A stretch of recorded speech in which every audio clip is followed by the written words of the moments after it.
So that's boxing at its finest right there. You heard it. They said it. Make that bad. Everything on the line. You know, that's old school right there. Let's go! Come on! Come on, man.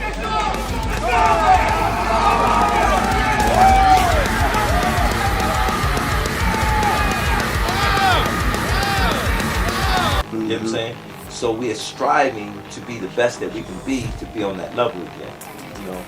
So you saying you want to do what you want to do, that's good because that's what you want. That's the God in you that's trying to. That's good. Seek it, and, you know? and you give it back and give it thanks. This fight isn't just another boxing match. It's a cultural collision. A superstar versus a knockout machine. A storyline nobody believed would happen until it did.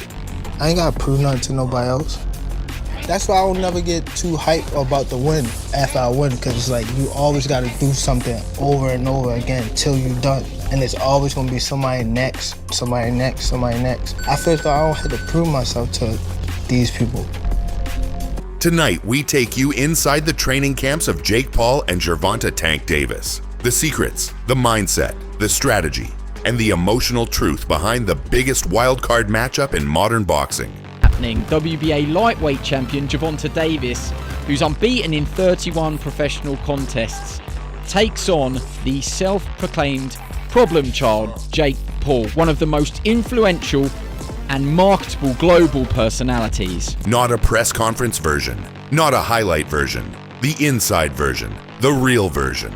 This is Quick Rundowns, and this is the war before the war, because before any punch is thrown, before any glove touches skin, there is the suffering, the doubt, the work, the obsession, and the sacrifice that the public never sees. When the announcement hit the internet, people didn't just react, they exploded. Some laughed, some panicked, some said boxing was finished, some said boxing was evolving. Jake Paul, the internet disruptor, the man who turned YouTube beef into pay-per-views, stepping into the ring with one of boxing's deadliest finishers. Gervonta Davis. For many fans, it didn't even make sense. Jake Paul, a man who built fame first and credibility second, against Tank, a man who built destruction first and silence second. Some fans said it was a joke. Some said it was suicide. Some said it was the greatest promotional move in recent memory. But the truth? This fight became the most talked about matchup in the sport long before the first punch. Everyone had an opinion. And the face of boxing is basically, the face of boxing now is based on if you sell and if people tune in and how many eyes are tuning in when you fight. Gervonta Davis had that. Jake Paul has that. Now they're fighting each other. These are created products. These are still created products. Jake made his name going to Walgreens and making funny faces. You know what I mean? And it was just blowing up on YouTube and whatnot, right? I mean, that's how he started. The world we live in now, dude. It's unfortunate. Okay, it's not like Sugar Ray Leonard, who was the best fighter in the world and marketable. It's not like Oscar De La Hoya, who was a gold medalist, a great fighter and marketable. But what I'm saying is technology allows us to make, if I want to take this shoe off right here, and I say I want to make my Nike sneaker into the best product possible, and I got enough money to push it behind it. I put it all over your social media platform, and I put it all over your TV set, and all over your phone, and all over everything. You know what, bro? Everyone had a prediction, and everyone had one question. Why would Jake Paul do this? Because Jake Paul wasn't chasing views this time. He was chasing legitimacy. He had fought names, sure. Anderson Silva, Woodley, Nate, Tommy. Some respected wins, some not. But Gervonta, that's not a name. That's not a celebrity. That's not a retired legend. That's a weapon. And Jake Paul was stepping directly into the fire. People think Jake hides behind hype. Not anymore. Not for this fight. Even his own team admitted, this is the most serious version of Jake we've ever seen.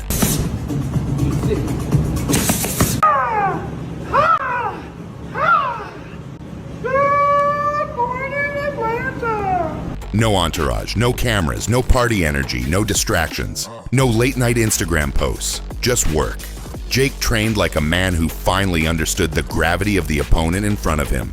Not a YouTube boxer, not an influencer, not a meme. He trained like a man trying to rebuild himself from scratch. 3 sessions a day. High-altitude conditioning, brutal sparring, film study for hours, nutrition dialed down to the milligram, meditation. Breathing work, silent mornings, silent nights, everything hyper-focused. Jake Paul didn't prepare for a show. When I get by myself, I always try to like think about like back in the day stuff. Yeah. But we can tell. I just noticed that just now, me talking about it. But when I get by myself, I be trying. No, we can tell. Yeah, When I listen to your interview, I like listening to your interviews that you do, and I can tell when you reflect back on certain things. You can see it. You can see it. That's when I think you at your peace, and you start reflecting back and you talk about. When he say something that we told him a long time ago, and I said, damn, we like, damn, he did remember that. Yeah, he remember that shit. Yeah. I see Brody been calling you a little bit. Yeah. I mean, you know, far as on the which card in China. He prepared for war because Jake's entire career was built backwards. Fame first, skill second. But this fight required him to flip that equation, to become a fighter first and a personality second. Against Tank, there is no margin.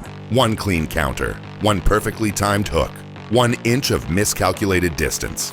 And Jake Paul could wake up staring at arena lights. He knows it. His coaches know it. Even his fans know it. And yet, that's exactly why he took this fight. That fear, that respect, became the fuel that reshaped him. Fear became focus. Respect became discipline. Doubt became a weapon. Because when your biggest fear stands across the ring, you either collapse or you evolve. Jake chose evolution. Gervonta Davis isn't just a boxer. He's a built-in knockout system.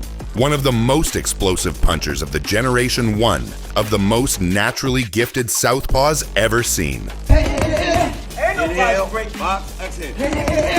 Ain't nobody break box. Man, boom on that last break. Box. I got him. We chase you. Box. Yeah, I felt it. Good. Perfect. That was your best rep. A fighter with the IQ of a veteran and the power of a heavyweight inside a 135-pound frame.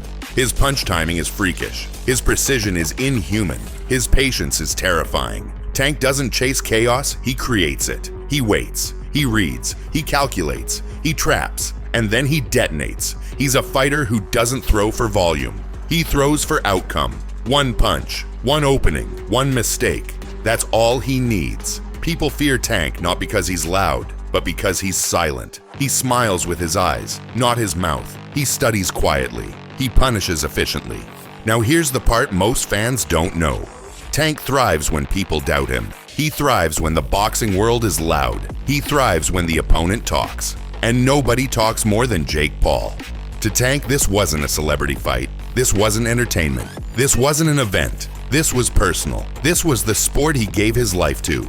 Against someone who earns millions off highlight clips and controversy, Tank's mission wasn't to beat Jake Paul. His mission was to remind the world what level he's actually on. And his camp reflected that. That's boxing at its finest right there. You heard it. They said it. Make that bad. Everything on the line. You know, that's old school right there. Gervonta's camp is cold, quiet, and professional to the bone. There are no jokes, just training, drilling, and destroying sparring partners. Everyone in that room knows Tank has one mission. Don't just win.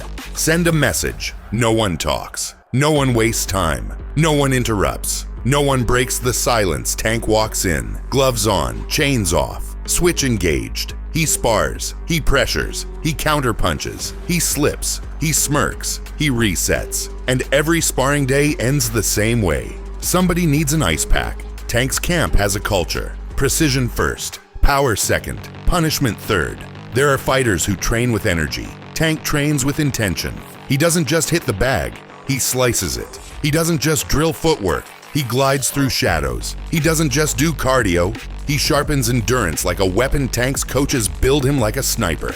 Cold, controlled, deadly. Jake's camp is built on momentum. Loud, intense, upbeat, explosive. Music blasting, trainers shouting, friends cheering, punches flying. Energy everywhere. It feels like a storm. It feels like adrenaline. It feels like a team ready to shock the world. His team feeds him energy, hype, belief. They keep him confident. They keep him fearless. They keep him sharp. But Tank's camp feels like a sniper hideout. Quiet, calculated, deadly precise. One side trains with fire. The other side trains with ice.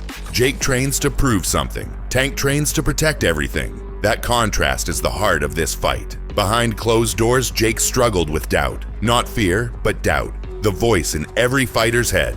Am I ready? Am I worthy? Can I survive the power of a killer? Can I handle the speed? Can I handle the moment? He questioned his timing, his chin, his footwork, his stamina, his experience, everything.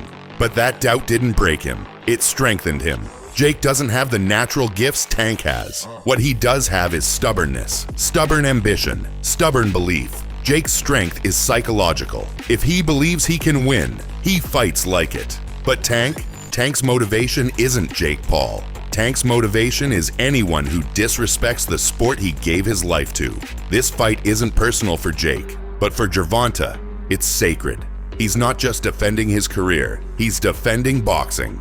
Jake Paul's strategy pressure, size, volume. Jake needs to stay long. Control the distance, keep the jab active. Absorb early counters, push Tank backward, something almost nobody has done. He needs to smother Tank, lean on him, wear him down, make the ring feel small, make the fight physical, make it ugly. Jake's only path is chaos. Tank's strategy, timing, counters, patience. Tank doesn't need volume, he needs moments. He'll read Jake, download him, study his angles, wait for the mistake. I don't like the fight, but as a coach, I think it's a good move for Tank Davis. I mean, I've seen too many kids go out of this sport with not a cent in their pocket. And I think that if Tank Davis takes advantage of a big payday like that, I think it's a ridiculous fight as far as a fight fan. But as a coach, I understand it. You have to take care of your own. Yeah, you know, well, actually, now that we're talking about it, you're not the biggest fan of it. Fight fans are bringing up like, hey, you know, why did he go this way when there's Lamont Roach? Like, look how close that fight was. There was a draw. We were expecting a rematch in that fight. Yeah, well, what's happening here? As much as we hate it, it hasn't become really a sport. It's become a financial sport. So he took it because it's 5-6 times more than he's going to make with Lamont Roach.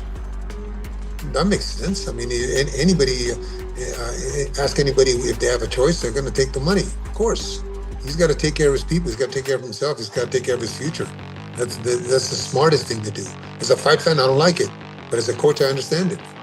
Yeah, no, and I think anybody in that position, like, we got to, put ourselves maybe sometimes in that same situation. And I think anybody with, any, sense of, common sense would look at that and be like, wait, I'm making this much to fight against this guy that's only been fighting for 5 years compared to what could be maybe a really hard fight, and I'm going to make double, triple. Yeah, I'm going to go, let me do this little side quest real quick, and let me get this money real fast. And Tank doesn't need to win every round. He just needs one moment, one mistake, one punch. Jake wants chaos. Tank wants clarity. Whoever controls the rhythm, controls the night. Jake Paul has been underestimated his entire boxing career. Even when he wins, people say it's fake. When he loses, they say he was exposed. When he improves, they say it doesn't matter. Jake is fighting not just Tank, but the perception of the world. Gervonta Davis has been feared his entire career. He knocks out elite fighters. He destroys champions. He embarrasses contenders. Tank is fighting not Jake, but the disrespect from outside the boxing community.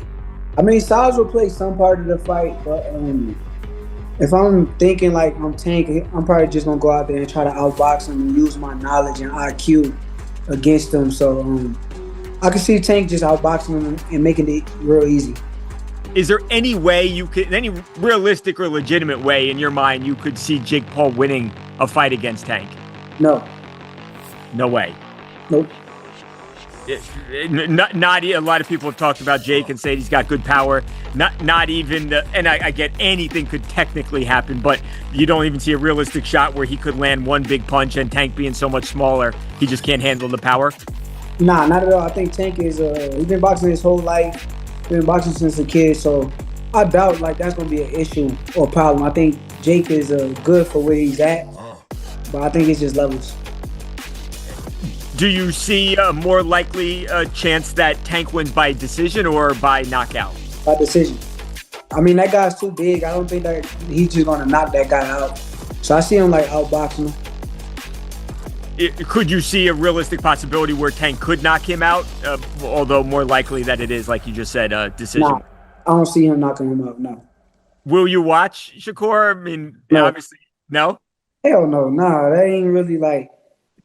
I mean, like I said, here's the thing. Like, I got two sides of me when it comes down to I got a business side, then I got a competitor side. And from the competitive aspect... One man is chasing history. One man is defending legacy. When the bell rings, everything they trained for becomes truth. All the hype disappears. All the noise disappears. And all that's left is one question. Who breaks first? Will Jake Paul shock the world again? Will he walk through fire? Will he absorb the early storms? Will he catch Tank off guard? Will he use his size? Will he refuse to fall? Or will Gervonta Davis remind him and remind everyone what real power feels like? Will he time the perfect counter? Will he shut down the pressure? Will he dismantle Jake round by round? Will he end the debate in one violent moment? So the real question is simple. Does Jake Paul shock the world again? Or does Gervonta Davis remind him and everyone that boxing isn't a playground? It's a battlefield. Drop your prediction below. This is going to be violent. This is Quick Rundowns, and we'll see you in the next one. Paul and Davis square off in Miami after doubts around the fight being sanctioned in Georgia triggered a change in venue. Neither fighter can weigh more than 195 pounds. The weight is perhaps the most surprising factor.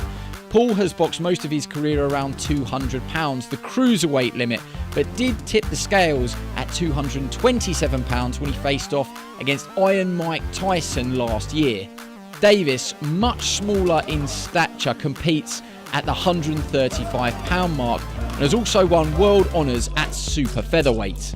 And despite some discussions about possibly dropping down to 10 ounces, the pair seems set to wear 12-ounce gloves. And in terms of distance, despite the exhibition tag, the fight will play out over 10 3-minute rounds with 3 scoring judges at ringside. But the result